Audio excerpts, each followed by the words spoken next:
আসসালামু আলাইকুম। আজকে আমরা অ্যাডোবি ফটোশপের রেক্ট্যাঙ্গুলার মার্কিং টুল এবং ইলেকট্রিক্যাল মার্কিং টুল এই দুইটা টুল সম্পর্কে কাজ জানবো ইনশাআল্লাহ। তো চলুন শুরু করি। অ্যাট ফার্স্ট ফটোশপ আমরা ওপেন করলাম। ফটোশপ ওপেন করার পর এখানে রেক্ট্যাঙ্গুলার মার্কিং টুল, এখানে প্রথমে দেখা যাচ্ছে আমি যদি রেক্ট্যাঙ্গুলার মার্কিং টুলটা দিয়ে সিলেক্ট করলাম, এখানে এটা হলো ব্যাকগ্রাউন্ড। তো আমরা প্রত্যেকটা কাজ করার জন্যই নতুন নতুন করে লেয়ার নিয়ে নিব, প্রত্যেকটা কাজের জন্য আলাদা আলাদা করে লেয়ার নিয়ে নিব। তো এখানে নতুন একটা লেয়ার ক্রিয়েট করবে, এখানে প্লাস আইকনে ক্লিক করলে নতুন একটা লেয়ার ক্রিয়েট হয়ে যায়।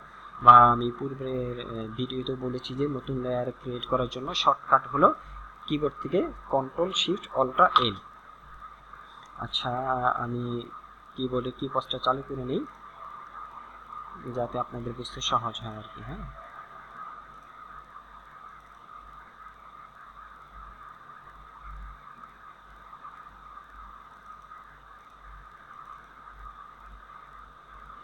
ওকে। ব্যাক স্পেস দিয়ে লেয়ারটাকে ডিলিট করে ফেললাম। তো শর্টকাট লেয়ার তৈরি করার জন্য হলো কন্ট্রোল শিফট অল্ট্রা এন। এই চারোটা বাটন যখন একসাথে প্রেস করবেন তখন এখানে নতুন করে লেয়ার তৈরি হবে। তো আমি রেক্ট্যাঙ্গুলার মার্কিং টুল দিয়ে যে কোনো একটা অংশকে আমি সিলেক্ট করলাম। এই অংশকে সিলেক্ট করা মানে আমি এখন যে কাজটাই করতে চাই এই অংশের ভিতরেই এটা কি হবে, কাজ হবে নতুন। যেমন আমি এখান থেকে লেয়ার টু সিলেক্ট করে রেক্ট্যাঙ্গুলার মার্কিং টুল দিয়ে আমি একটা এরিয়াকে সিলেক্ট করলাম এবং ধরেন একটা ব্রাশ টুল নিলাম। এই যে ব্রাশ টুল নিয়ে আমি ব্রাশটাকে একটু বড় করলাম। আমি এই যে ব্রাশটা দিয়ে কিন্তু এখানে আমি এই সিলেকশনের বাহিরে আমি প্রেস করতেছি, কিন্তু এখানে কোনো কাজ করতেছে না। যদি আমি এই ব্রাশটাকে দিয়ে সিলেকশনের ভিতরে প্রেস করি, দেখা যাবে যে এখানে নতুন একটা কালার ক্রিয়েট হয়েছে। তার কারণ এই ব্রাশ টুলে ফরগ্রাউন্ডের কালারে যে কালারটা থাকবে সেই কালারটাই এটা ইউজ হবে। যেমন এখানে ফরগ্রাউন্ডের কালারে এই কালারটা দেওয়া আছে, হ্যাঁ, অফ হোয়াইট, এই কালারটা এখানে আছে। তো এই যে সিলেকশনের বাহিরে কিন্তু যাবে না। আমি এটা দিয়ে মানে রেক্ট্যাঙ্গুলার মার্কিং টুল দিয়ে আমি এটাকে সিলেক্ট করে রেখেছি যে এই সিলেক্টে যতটুকু সিলেকশন করা আছে ততটুকু সিলেকশনের মধ্যেই কাজ হবে। এখন আমি এই সিলেকশনটাকে কিভাবে ডিসিলেক্ট করব, তো এখানে আমি রাইট বাটন ক্লিক করে এই যে মুভ টুলে রেক্ট্যাঙ্গুলার মার্কিং টুলে যাব।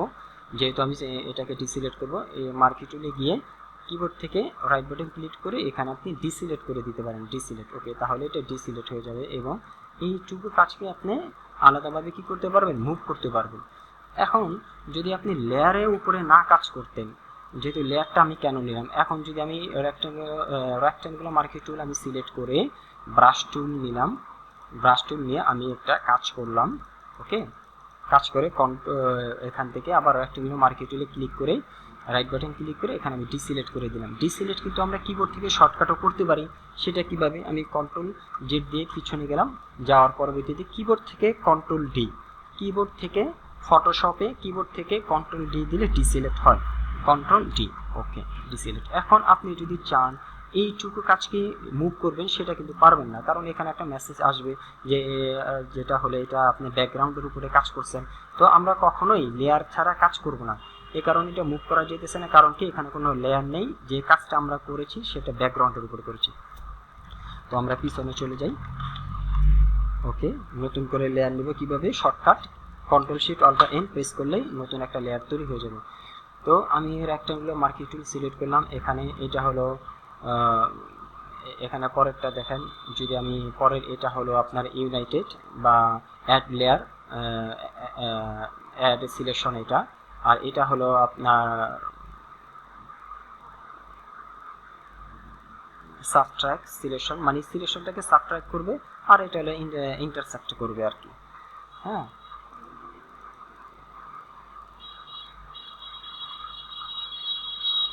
ওকে। এখন যদি আপনি এইটুকুকে এই উপরে শুধু এটাতে যদি সিলেক্ট থাকে, তাহলে আপনি এখানে নতুন করে আরেকটা সিলেকশন করবেন, পূর্বের সিলেকশনটা কিন্তু চলে যাবে।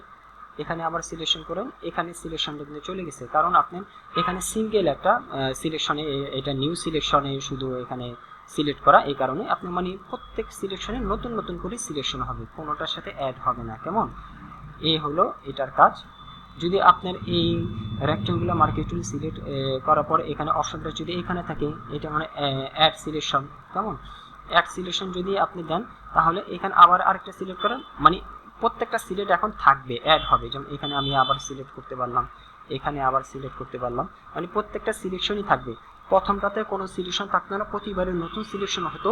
দ্বিতীয়টাতে হলো আপনার এই যে অ্যাড সিলেকশন, এখানে যদি আপনি মাউসটা রাখেন এখানে অনেক সময় লেখা চলে আসবে যেমন অ্যাড টু সিলেকশন।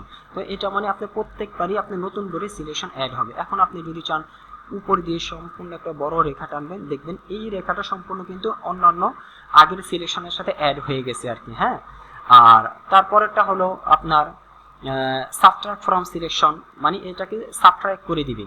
তো এখান থেকে যদি আপনি এই সাবট্রাক্ট ফ্রম সিলেকশনে ক্লিক করলেন, ক্লিক করে মানে যতটুকু সিলেকশন করবেন আপনি এখন ততটুকু মাইনাস হবে। যেমন আমি এইটুকুকে মাইনাস করতে চাইলাম যে আমি এইটুকু রাখবো না, তো সাবট্রাক্ট ফ্রম সিলেকশনে গিয়ে সিলেক্ট করে এইটুকু আমি টেনে দিলাম, দেখেন এই পাশের অংশটুকু কিন্তু মাইনাস হয়ে গেছে।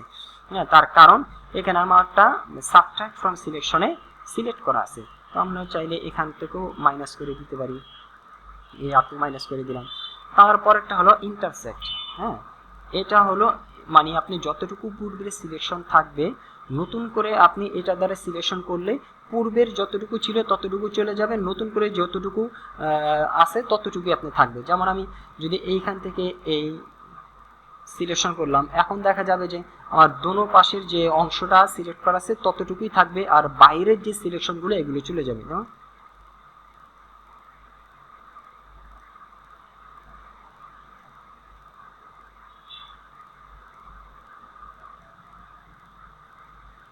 ওটা সাবট্রাকেই ছিল, কন্ট্রোল জেড, এই যে আমরা সাবট্রাকে সিলেক্ট করে ওকে কন্ট্রোল জেড। এই যে আগে এখানে আপনার ইয়েতে ছিল কি বলে সাবট্রাকে ছিল, কিন্তু আমরা এখানে ইন্টারসেক্টে যাব। ইন্টারসেক্ট সিলেক্ট করে এখন যদি আমি এখানে প্রেস করি, যেমন আমি এইখানে এইটুকু যখন আমি টেনে সিলেকশন করব, বাকি আমার এই যে অংশটুকু সম্পূর্ণ অংশ চলে যাবে, শুধু এইটুকুই থাকবে। আমার এখানে খেয়াল রাখতে হবে এখানে যেন ইন্টারসেক্ট যেন সিলেকশন থাকে। তো এখানে ইন্টারসেক্ট সিলেকশন করে আমি এখানে কি করলাম, একটু এরিয়া সিলেক্ট করলাম। এখনও কিন্তু আমি মাউসের কার্সারটা ছাড়িনি। তো এখন দেখা যাবে যে যতটুকু আমি সিলেক্ট করছি ততটুকুই কিন্তু থাকবে, বাকি পিছনের যতটুকু উপরে যতটুকু অংশ পূর্বে থেকে সিলেক্ট করা ছিল ততটুকু অংশ চলে যাবে। যেমন আমি এখন ছেড়ে দিলাম, ওকে, পূর্বেরটা চলে গেছে, পিছনে যা আছে সবই চলে গেছে, শুধু এইটুকুই রয়েছে। তো এখন আপনার অনেক সময় দেখা যাবে যে আপনি এখান থেকে সিলেক্ট করতে ভুলে যাবেন বা সিলেক্ট করতে খেয়াল থাকবে না, বা হঠাৎ করে আপনি সিলেকশন টুলটা ওপেন করে কাজ করতেছেন, হঠাৎ করে এখানে আপনার বা অ্যাড সিলেকশনে সিলেক্ট করা আপনি কাজ করতেছেন, এখানে আপনার সমস্যা হইতেছে। তো এই ক্ষেত্রে প্রফেশনালভাবে কাজ করতে আপনার করতে হবে হলো এখানে প্রত্যেকটা সবসময় নিউ সিলেকশনে আমরা সিলেক্ট করে রাখবো। নিউ সিলেকশনে সিলেক্ট করে রাখার পর আমরা এখান থেকে শর্টকাটের মাধ্যমে আমরা চাইলে কাজ করব। যদি আমার এরকম মনে হয় যে আমি আরেকটু সিলেকশনকে নতুন করে অ্যাড করতে চাচ্ছি, যেমন আমি এখানে নিউ সিলেকশন দেওয়া আছে, তো নিউ সিলেকশন সিলেক্ট করে এখানে আমি নতুন করে একটা সিলেকশন এরিয়া কি করলাম, সিলেক্ট করলাম। এটা সিলেক্ট করার পর এখন আমার মনে হলো যে না আমি এর সাথে আমি আরেকটু অংশ বা এখান থেকে আমি আরেকটু অংশ বাড়াবো। এর জন্য আমি কি করব, কিবোর্ড থেকে শিফট প্রেস করে আমি যদি আরেকটু সিলেকশন করি তাহলে পূর্বের সিলেকশনের সাথে এটা কি হবে, হয়ে যাবে অ্যাড সিলেকশন হয়ে যাবে। মানে এখানে দ্বিতীয়টার যে কাজ এখানে অ্যাড সিলেকশন, এই সিলেকশনে এই অ্যাড সিলেকশনে কাজ করবে শুধু কিবোর্ড থেকে আপনি শিফট বাটন প্রেস করে দিলেন। তো কিবোর্ড থেকে শিফট বাটন প্রেস করে আপনি এই অ্যাড সিলেকশনে কাজটা করতে পারবেন। এখন আপনি যদি চান এখানে যে সাবট্রাক্ট সিলেকশন আছে এটার কাজ করবেন, সাবট্রাক্ট ফ্রম সিলেকশন এটার কাজ যদি করতে চান তাহলে আপনি কিবোর্ড থেকে অল্টা বাটন প্রেস করতে হবে। তো আমি এখন কিবোর্ড থেকে অল্টা বাটন প্রেস করে আমি কি করলাম, যতটুকু আমি কেটে দিতে চাই ততটুকু আমি কি করলাম, এরিয়াকে সিলেকশন করলাম। এখন দেখা যাবে উপরে যতটুকু এরিয়াকে আমি সিলেকশন করলাম ততটুকু এরিয়া সিলেকশন এখন কেটে যাবে। ওকে, মাউসের কার্সারটা আমি ছেড়ে দিলাম, কেটে গেল। তাহলে আমরা কিবোর্ড থেকে এখানে কিন্তু সবসময় নিউ সিলেকশনই থাকবে। কিবোর্ড থেকে যদি আমি শিফট প্রেস করে যদি কি করি এখানে সিলেকশন করি তাহলে এটা প্লাস হয়ে যাবে, মানে অ্যাড সিলেকশন হয়ে যাবে। এবং কিবোর্ড থেকে যদি আমি অল্টা প্রেস করে যদি সিলেকশন করি তাহলে এটা সাবট্রাক্ট টু সিলেকশন হয়ে যাবে, মানে এই যতটুকু পূর্বে সিলেকশন ছিল ততটুকু থেকে সাবট্রাক্ট হয়ে যাবে। এখন আমরা প্রথমটা দ্বিতীয়টা বুঝলাম, তৃতীয়টা বুঝলাম, এখন চতুর্থ যেটা ইন্টারসেক্ট। তো এটা আমি কিভাবে করব, যে আমার পূর্বে যতটুকু সিলেকশন ছিল ততটুকু সিলেকশনের মধ্যে যতটুকু আমি রাখতে চাই ততটুকু থাকবে। এর জন্য কিবোর্ড থেকে দোনোটাই শিফট এবং অল্টার দোনোটাই প্রেস করতে হবে। তো কিবোর্ড থেকে আমি শিফট এবং অল্টার দোনোটা প্রেস করে আমি কি করলাম, এখান থেকে একটু সিলেকশন করলাম। এখন দেখা যাবে যে বাহিরের যতটুকু অংশের সিলেকশন আছে ততটুকু চলে যাবে, শুধু ভিতরে যতটুকু অংশের সিলেকশন নতুন করে আমরা করলাম ততটুকুই থাকবে। ওকে, তো এটা আমরা এরকমভাবে শর্টকাটের মাধ্যমে করতে পারি। শর্টকাটের মাধ্যমে আমরা নিউ সিলেকশন থাকবে, সবসময় নিউ সিলেকশন নিব। এখানে যে অ্যাড সিলেকশন, এটার জন্য কিবোর্ড থেকে শিফট প্রেস করব। তারপরে আছে সাবট্রাক্ট ফ্রম সিলেকশন, এটার জন্য কিবোর্ড থেকে অল্টা প্রেস করব। তারপরে আছে হলো আপনার ইন্টারসেক্ট উইথ সিলেকশন, মানে এটার জন্য আমরা কিবোর্ড থেকে শিফট এবং অল্টা দোনোটাই প্রেস করব। ওকে, এখন আমরা পরের অপশনে আসি। এখানে ফেদার দেওয়া। ফেদারটা কি? ফেদারটা হলো আপনি যে কালারটা ইউজ করবেন বা যে কোনো শেপ ইউজ করবেন, এটা চারপাশে অংশটাকে একেবারে আস্তে আস্তে করে মানে ব্যাকগ্রাউন্ডের সাথে মিলিয়ে দেওয়া। কীরকম, যেমন এখানে আমি একটা নিউ লেয়ার থাকলো, এখানে আমি কালারটাকে ব্লু কালার করে দিই যাতে বুঝে আসে। হ্যাঁ, আচ্ছা, ব্যাকগ্রাউন্ডে আমি রেড করে দিই। ওকে, এখন আমি এখান থেকে সিলেক্ট করলাম। সিলেক্ট করে দেখেন এখন এখানে প্রত্যেকটা কর্নারই কিন্তু একবারে হার্ড কর্নার হয়ে রয়েছে। আপনি যদি এখানে যদি আমি কালারটা ইউজ করেন, তো আমি এখানে ফরগ্রাউন্ডের কালার কীভাবে ইউজ করব, কিবোর্ড থেকে অল্টা ব্যাক স্পেস। ওকে, কিবোর্ড থেকে অল্টা ব্যাক স্পেস ইউজ করলে আমি ফরগ্রাউন্ডের কালারটা ইউজ করলাম। এখন এটাকে আমি মুভ টুল দিয়ে এখানে চাপিয়ে রাখলাম। নতুন করে আমি আরেকটা লেয়ার নিব, কন্ট্রোল শিফট অল্টা এন প্রেস করে আরেকটা লেয়ার নিলাম। লেয়ার নিয়ে এখানে সিলেক্ট করে মানে রেক্টেঙ্গুলার মার্কিং টুলটা সিলেক্ট করে এখানে ফেদারটা আমি দিলাম 20 পিক্সেল। 20 পিক্সেল ফেদার দিয়ে এন্টার প্রেস করলাম। এন্টার প্রেস করে আমি নতুন করে আরেকটু অংশ সিলেক্ট করলাম।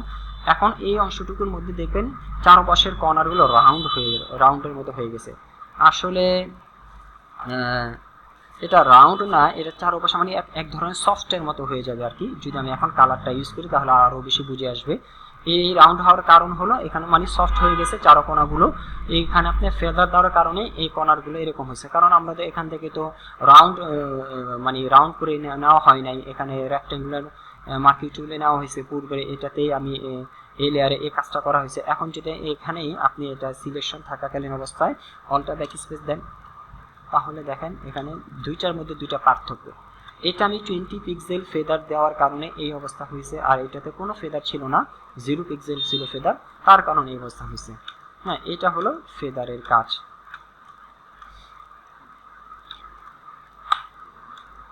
এই এখন আপনি চাইলে এখানে যদি আমি এখন নতুন করে আবার সিলেকশন করি, এখন দেখা যাবে যে আমার এটা ফেদার দেওয়ার কারণে 20 পিক্সেল ফেদারে পূর্বের ন্যায় রয়ে গেছে। কন্ট্রোল ব্যাক স্পেস দিলে আমি নতুন একটা কালার নেওয়া হলো, এখনও ফেদার, কারণ কি এখানে আমার ফেদারে ইয়েটা দেওয়া আছে, রেশিওটা দেওয়া আছে। তো আমরা ফেদারটা আরেকভাবেও দিতে পারি, সিলেকশন করার পরও আমরা ফেদারটা ইউজ করতে পারি। সেটা কিভাবে, আমরা নতুন করে একটা লেয়ার নিব। নতুন করে লেয়ার নিয়ে এখান থেকে সবসময় এটাকে আমরা জিরো ফেদারই রেখে দিই। জিরো ফেদারই রেখে দিলাম। জিরো ফেদার রাখার পরে নতুন একটা লেয়ারে আমরা কি করলাম, কিছু অংশ আমরা সিলেক্ট করলাম। ওকে, এখন এই অংশটার ভিতরে আমরা চাচ্ছি যে ফেদার ইউজ করার জন্য, হ্যাঁ, যে কালারটা আমরা ইউজ করবো এটাতে আমরা ফেদার ইউজ করবো। এর জন্য এই রেক্টেঙ্গুলার যে মার্কিং টুল, এখানে এই অপশনটা কিন্তু সিলেক্ট থাকবে, অন্যান্য অপশন কিন্তু সিলেক্ট থাকবে না। এই অপশনটা সিলেক্ট থাকাকালীন অবস্থায় আমরা কি করবো, এখানে মাউসের রাইট বাটন প্রেস করব। রাইট বাটনটা প্রেস করলাম, এখানে দেখেন ফার্স্টে আছে সিলেক্ট ইনভার্স ফেদার, 3 নম্বরের অপশনটা কিন্তু ফেদার আছে। তো 3 নম্বর অপশন ফেদার আমরা ক্লিক করব। ক্লিক করে এখন আমরা রেশিওটা দিয়ে দিব। এখানে 50 পিক্সেল দেওয়া আছে, আপনি চাইলে এখানে 30 পিক্সেল দিতে পারেন। এটা হলো আপনার কাজের সুবিধার্থে, আপনার যতটুকু প্রয়োজন, আপনার কাজে যতটুকু ফেদার ইউজ করলে আপনার কাজটা বা আপনার ডিজাইনটা সুন্দর হবে ততটুকু আপনি ইউজ করবেন। এখানে 30 পিক্সেল দিয়ে ওকে করলাম। এখন দেখেন সিলেকশনের রাউন্ডগুলো কিন্তু এখন কার্ভ হয়ে গেছে, মানে সফট হয়ে গেছে। এখন যদি আমি কন্ট্রোল ব্যাক স্পেস দিয়ে ব্যাকগ্রাউন্ড কালারটা ইউজ করি তাহলে এখানে কি হবে, ফেদারের মতো হয়ে গেল। এখন আমরা চাইলে ফেদারটা কিন্তু আরেকভাবে নিতে পারি, শর্টকাটের মাধ্যমে নিতে পারি। সেটা কীভাবে, আমরা এটাকে ডিলিট করে ফেললাম, কন্ট্রোল ডি, সম্পূর্ণ অংশ সিলেক্ট করে ডিলিট। ওকে, নতুন একটা অংশকে আমরা কি করলাম, সিলেক্ট করলাম। এখন কিন্তু এটাতে ফেদার নেই, কারণ এখানে ফেদারের রেশিওটা 0 দেওয়া। তো যতবারই আমি সিলেকশন করব ততবারই কিন্তু ফেদারটা 0 থাকবে। এখন আপনি চাইলে ফেদারটা আমরা আরেকভাবে নিতে পারি। তাহলে আমরা কয়ভাবে পূর্বে শিখলাম? 2 ভাবে। প্রথমত হলো এখান থেকে পূর্বে থেকে ফেদারের রেশিওটা দিয়ে দেওয়া। দ্বিতীয়ত হলো এখানে রেক্ট্যাঙ্গুলার মার্কিং টুল সিলেক্ট থাকাকালীন অবস্থায় রাইট বাটন প্রেস করে ফেদার ইউজ করা। এখন তৃতীয় নাম্বারের পদ্ধতিতে শিখব কিভাবে ফেদার ইউজ করতে হয়। কিবোর্ড থেকে শিফট F6, কিবোর্ড থেকে শিফট F6 প্রেস করে ফেদারের এই অপশনটা শর্টকাটের মাধ্যমে আনা যায়। এখন আপনি চাই 30 পিক্সেল, আপনি চাইলে 40 পিক্সেল দিয়ে দেন, ওকে দিয়ে কন্ট্রোল ব্যাক স্পেস, রেড কালারটা চলে আসবে, কন্ট্রোল ডি। তাহলে আমরা এখানে প্রথমে তো এই 4টা কাজ শিখলাম, দেন শিখলাম ফেদার দেওয়ার 3টা পদ্ধতি শিখলাম। 3টা পদ্ধতি আমি পুনরায় আবার বলছি, যাতে এটা আমাদের ফেদারে অনেক কাজ আছে ডিজাইন করতে গেলে টুকটাক হালকা করে বা অনেক সময় দেখা যায় যে ফেদার ইউজ করতে হয়। তো আমরা যদি শর্টকাটটা ইউজ করবো, বেশিরভাগ শর্টকাটটা ইউজ করলে কাজ একটু দ্রুত হয়। তো কিবোর্ড থেকে শিফট F6। 3টা পদ্ধতি হলো সিলেকশন থাকাকালীন অবস্থায় আমি সিলেক্ট করার পূর্বেই, এখানে যদি আমি ফেদারটা ইউজ করি তাহলে দিতে হবে সিলেক্ট করার পূর্বেই 10 পিক্সেল দিয়ে বা আপনি 50 পিক্সেল দিয়ে ওকে করলেন, করে আপনি সিলেক্ট করলেন। এখন এই সিলেকশনের অংশটুকু ফেদার হবে কেমন। কিংবা আপনি এখান থেকে সিলেকশনের ইয়েতে 0 পিক্সেল রেখে সিলেক্ট করার পর রাইট বাটন প্রেস করে, নিশ্চয়ই এখানে আপনি মাস্ট বি এখানে রেক্ট্যাঙ্গুলার মার্কিং টুল এটা সিলেক্ট থাকতে হবে। রেক্ট্যাঙ্গুলার মার্কিং টুল সিলেক্ট থেকে রাইট বাটন প্রেস করলে 3 নাম্বার অপশন ফেদার, ওকে। কিংবা আপনি কিবোর্ড থেকে সিলেক্ট থাকাকালীন অবস্থায় সিলেকশন করে কিবোর্ড থেকে আপনি শিফট F6 প্রেস করলেই আপনি ফেদার ইউজ করতে পারবেন। তো 3টি উপায় আমরা ফেদার ইউজ করব, ওকে। এখন আসা যাক স্টাইলে। হ্যাঁ, এখন আমরা স্টাইল নিয়ে কাজ করব। দেখি স্টাইল,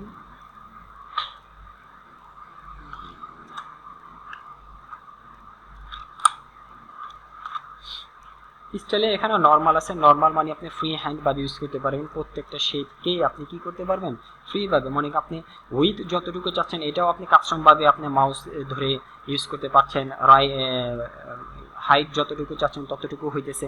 এটা হলো আপনি ফ্রি ভাবে আপনি নরমালি ভাবে ইউজ করতে পারবেন। এটা হলো নরমালের অপশনটা। এখন যদি আপনি চান, এখন আমরা ক্লিক করি আরোতে, হ্যাঁ ফিক্সড রেশিও। ফিক্সড রেশিও মানে এখানে উইথ আছে 1, হাইট আছে 1, 1:1 মানে আপনি যতটুকুই নেবেন, উইথ যতটুকুই নেবেন হাইট ততটুকুই থাকবে। এটা হলো ফিক্সড রেশিও। বা যদি আপনি চান উইথ চান আপনি 2 দিতে চান, তাহলে উইথ যতটুকু নেবেন, উইথ যদি আপনি 10 পিক্সেল নেন অটোমেটিকভাবে হাইট আপনার কত হবে, 5 পিক্সেলই থাকবে। উইথ যদি আপনি 20 পিক্সেল নেন অটোমেটিকভাবে হাইট আপনার 10 পিক্সেলই থাকবে। যেরকম আমরা এটা উইথ যতটুকু আছে তার অর্ধেক হাইট চলে আসে। যেমন এখানে দেখা যাচ্ছে যে আপনার 1700 পিক্সেল, দেখেন উইথ আছে 1700 পিক্সেল, হাইট কিন্তু আছে এখানে এই 850 পিক্সেল। হ্যাঁ, মানে উইথ যতটুকুই নেবেন হাইট তার অর্ধেক হবে। এখানে রেশিওটা যদি এরকম ভাবে আপনি দিয়ে নেন, যদি আপনি রেশিওটা দেন এখানে 1 দেন, এখানে যদি হাইটটা যদি 3 দেন, তাহলে উইথ যদি 10 পিক্সেল থাকে হাইট থাকবে 30 পিক্সেল। সেম এই যে এরকম, মানে 3 গুণ থাকবে হাইট। এটাই হলো ফিক্সড রেশিওর কাজ। আরেকটা হলো নিচে আছে ফিক্সড সাইজ। এখন আপনি যদি যে সাইজটাই দিবেন এই সাইজটা এখানে হবে। এখানে যেরকম 64 পিক্সেল বাই 64 পিক্সেল দেওয়া, প্রত্যেকটা শেপই আপনার সিলেকশনে 64 পিক্সেল বাই 64 পিক্সেল হবে। এখন যদি আপনি এখানে চান আমি এখানে 500 পিক্সেল দিব,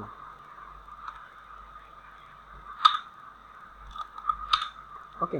এখন আপনি প্রত্যেকটা সাইজে কিন্তু ক্লিক করলে 500 পিক্সেল সিলেকশন হবে, প্রত্যেকটা ক্লিকেই 500 পিক্সেল সিলেক্ট হবে। এখন যদি আপনি হাইটে চান, আমি হাইটে আরও বেশি দিব, 1000 পিক্সেল দিব।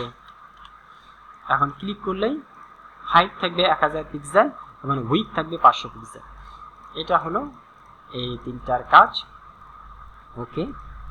তো আমরা এটা নর্মালি রাখবো আমাদের কাজের সুবিধার্থে। আমরা এটা ফিক্সড রেশিও দিয়ে নিতে পারি বা ফিক্সড সাইজ দিয়ে নিতে পারি, এটা আমাদের কাজের সুবিধার্থে এটা আমরা করে নিব। তারপর এখানে আমরা রাইট বাটন ক্লিক করলে দেখতে পাই যে আরও 2টা টুল, ইলেকট্রিক্যাল মার্কিং টুল এখানে শো করতেছে।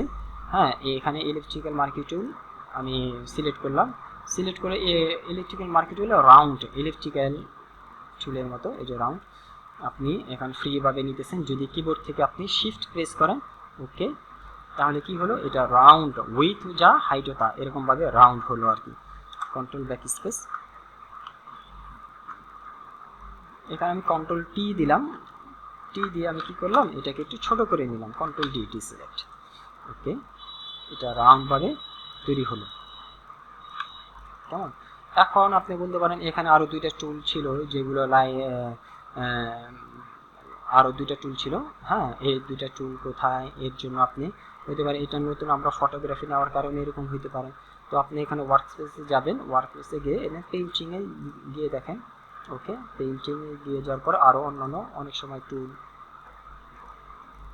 এই বা আপনার কাস্টমারদের তৈরি করে এসএন গ্রাফিক্সে দিই,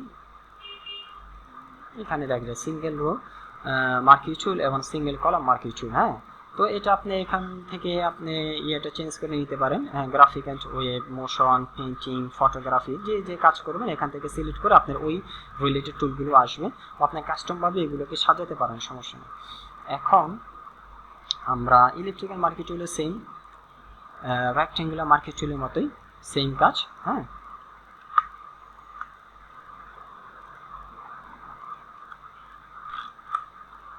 এখন আমরা একটা ব্রাউজারে যাই, ব্রাউজারে গিয়ে আনস্প্লাশ থেকে একটা পিক নেই, unsplash.com,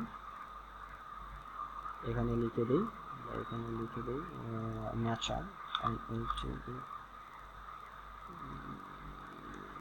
আচ্ছা লিখে দিই নেচার, যেটা পিক আছে চলে আসবে। এখান থেকে আপনার হাই রেজলিউশন পিকগুলো পাবেন, প্র্যাকটিস করার জন্য এখানে থেকে পিকগুলো নিতে পারেন আর কি।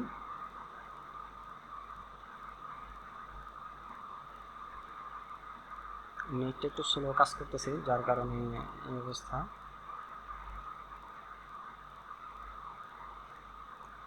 এখান থেকে আপনি যেমন আমি পিকগুলো ডাউনলোড করবেন কীভাবে সেটা দেখা দিই। এখানে সিলেক্ট করলেন এটা, ওকে, এটা ইয়ে করা,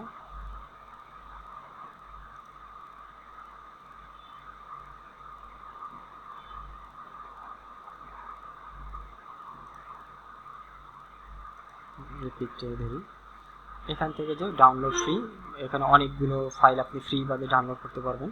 যেগুলো ডাউনলোড ফ্রি এখানে ক্লিক করবেন, স্মল, রেজলিউশন, মিডিয়াম এবং লার্জ, আপনার যেটা চাই। এবং অরিজিনাল সাইজটা হলো আপনার 3648 ইন্টু 5472 পিক্সেলের অরিজিনাল সাইজটা, এটা অনেক বড় পিকচার এবং রেজলিউশন অনেক ভালো। এখান থেকে আপনি চাইলে এখানে সিলেক্ট করে দিলে এটা অরিজিনাল সাইজটা ডাউনলোড হয়ে যাবে। তো আমার একটা পিক আগে থেকে আমি ডাউনলোড করে রাখা হয়েছে, তো সেটাকে আমরা এখন ওপেন করব। ফাইল যাব, ওপেন, ডাউনলোড, এই যে এখান থেকে পিকটা ওপেন করে দিলাম। ওকে, এখন আপনি চাইলে নতুন এই পিকের উপরে নতুন একটা লেয়ার নিলেন, control shift ultra N, layer নেওয়ার পর আপনি এই যে যেটা আমরা কাজ করলাম রেক্ট্যাঙ্গুলার মার্কিং টুল, এখান থেকে কিছু অংশ সিলেক্ট করলাম, সিলেক্ট করে আমরা এটাকে শিফট F6 প্রেস করব। এখন আমি দেখাবো ইনভার্সের কাজ। শিফট F6 প্রেস করে আমি এটার ফেদার রেজলিউশন দিয়ে দিলাম 100 দিয়ে দিলাম। ওকে, 100 পিক্সেল ফেদার দিলাম, যেহেতু অনেক বড় সাইজ। তো 100 পিক্সেল ফেদার দিয়ে এখন যদি আপনি চান এইটুকুকে আপনি কপি করবেন, তো এইটুকু সিলেক্ট করার পর আপনি পিকচারে ক্লিক করে কন্ট্রোল সি কপি করে এইখানে কন্ট্রোল বি দিয়ে নিয়ে আসতে পারেন। ওই যে আপনি ফেদার অনুযায়ী এটা কি হয়ে যাবে, কপি হয়ে যাবে, মানে একবার হার্ড কর্নারগুলো এরকমভাবে থাকবে না, যেহেতু আমাদের সিলেকশনটা ফেদার অনুযায়ী দেওয়া। আর যদি চান এখানে কোনো কাজ করবেন, তো উপরে নতুন একটা লেয়ার নিচে এই লেয়ারে ক্লিক রাখবেন। সবসময় মূল ছবি যেটা এটা আলাদাভাবে রাখবেন, কারণ নতুন লেয়ার নিয়ে ক্রিয়েট করবেন, মূল ছবি রাখবেন। তো নতুন লেয়ারের উপরে সিলেক্ট করে আমরা এটা চারোপাশে চাচ্ছি যে আমরা এটা মাঝখানে, এখন যদি আমি কোনো কালার ইউজ করি, যেমন উপরে আমাদের আছে কি ব্লু কালার, উপরে ফরগ্রাউন্ডের কালারটা ইউজ করার জন্য কন্ট্রোল অল্টা ব্যাক স্পেস প্রেস করলে ফরগ্রাউন্ডের কালারটা ইউজ করতে পারবো। এখন আমি চাচ্ছি হলো এই চারপাশে আমরা যেন কালার ইউজ করতে, যে কোনো কালার ইউজ করতে, যেমন চারপাশে ব্ল্যাক কালারটা ইউজ করি, ডার্ক ব্ল্যাক। ওকে, চারপাশে আমি ডার্ক ব্ল্যাকটা ইউজ করব। এটা কিভাবে ইউজ করব, এর জন্য এখানে এই যে রেক্ট্যাঙ্গুলার যে মার্কিং টুল, এই চুলে সিলেক্ট থাকাকালীন অবস্থায় আমি এখান থেকে রাইট বাটন প্রেস করব, রাইট বাটন প্রেস করে ফার্স্টে আছে ডিসিলেক্ট, যেটা এই সিলেকশন এরিয়াটাকে ডিসিলেক্ট করে দিবে। এবং সেকেন্ডে আছে সিলেক্ট ইনভার্স, মানে যতটুকু আপনি সিলেক্ট করছেন ততটুকু আপনি ইনভার্স করে দিবে, মানে তার বাহিরে সিলেক্ট করে দিবে। তো আমরা সিলেক্ট ইনভার্স ক্লিক করলাম। সিলেক্ট ইনভার্সে ক্লিক করার সাথে সাথে দেখেন এখন ছবির চারপাশে কর্নারে কিন্তু সিলেক্ট হয়ে গেছে। এখন কিন্তু এর ভিতরে সিলেক্ট নাই, এখন চারপাশেই সিলেক্ট আছে, মানে এই সিলেক্টটাকে আপনি ইনভার্স করে দিলেন। এখন যদি আপনি কিবোর্ড থেকে অল্টা প্রেস করেন তাহলে দেখা যাবে যে চারপাশের অংশটার ভিতরে আপনি কালার ইউজ করলেন, কন্ট্রোল ডি দিলেন, ডিসিলেক্ট করে দিলেন। ওকে, এখন এই লেয়ারটাকে যদি আপনি একটু অফ করতে চান, এখানে যে আইটা অফ করে দিই, আইটা অফ করে দিই, নতুন আরো একটা লেয়ার নেই। আমরা এখন ইনভার্স যে করলাম সেটা তো আমরা মাউসের রাইট বাটন ক্লিক করে ইনভার্সটা করলাম, এখন আমরা ইনভার্স করব শর্টকাট কি এর মাধ্যমে। তো এর জন্য আমরা পুনরায় আবার রেক্ট্যাঙ্গেল মার্কিউ টুলটা সিলেক্ট করলাম, মার্কিউ টুল এটা সিলেক্ট করার পর আমরা এখান থেকে একটা অংশকে কি করলাম, সিলেক্ট করলাম। সিলেক্ট করে আমরা ফার্স্টে এটার ভিতর কি করব, ফেদার দিব। ফেদার দেওয়ার জন্য আমাদের শর্টকাট কি হলো, পূর্বেই বলেছিলাম shift F6। Shift F6 press করে আমি ফেদার অপশনটা নিয়ে আসলাম, নিয়ে এসে 1000 পিক্সেল ওকে রাখলাম, দিয়ে এন্টার ক্লিক করলাম। এখন আমরা আবারও কি করব, শর্টকাট কি ইউজ করব, আমরা কোনো মাউসের কোনো কাজ ইউজ করব না। শর্টকাট এখন ইনভার্সের শর্টকাট হলো control shift I. Control shift I, keyboard থেকে কন্ট্রোল শিফট আই প্রেস করলে আপনার সিলেকশনটা ইনভার্স হয়ে যাবে, সিলেকশন ইনভার্স হয়ে যাবে। এখন যদি আপনি চান যে আপনি কালার ইউজ করতে পারবেন, ব্যাকগ্রাউন্ডের কালার আছে রেড কালার, আপনি যদি চান রেড কালারটা ইউজ করতে তাহলে কিভাবে করবেন, কিবোর্ড থেকে কন্ট্রোল ব্যাকস্পেস। তো কিবোর্ড থেকে কন্ট্রোল ব্যাকস্পেস ইউজ করলে ব্যাকগ্রাউন্ডের কালারটা ইউজ করা হবে। এখানে দুইটা লেয়ার দেখেন, রেড কালারটা ইউজ করলে এই লেয়ারের আইটা অফ করলে অন করলে দেখা যায় এটা পূর্বের আমাদের কাজ, এবং পরে যে এটা আমরা শর্টকাটের মাধ্যমে সিলেকশনটা ইনভার্স করলাম সেটা হলো রেড কালার, এটাও সেম। তো আপনার কাজের সুবিধার্থে আপনি শর্টকাট ইউজ করবেন, হ্যাঁ, আর না হয় যেভাবে কাস্টমভাবে দেখানো হয়েছে সেটাও আপনি ইউজ করতে পারেন। এই ছিল মার্কি টুল এবং ইলেকট্রিক্যাল মার্কি টুলের কাজ। আমরা যত বেশি প্র্যাকটিস করব তত বেশি এই টুল সম্পর্কে আরও বেশি ইউজ করার জন্য আমরা সবচেয়ে বেশি পারদর্শী হতে পারবো। তো সবচেয়ে বেশি করে প্র্যাকটিস করব, প্র্যাকটিস যত করব তত আমরা এক্সপার্ট হতে পারবো। আজকে এই পর্যন্তই। আসসালামু আলাইকুম ওয়া রাহমাতুল্লাহ।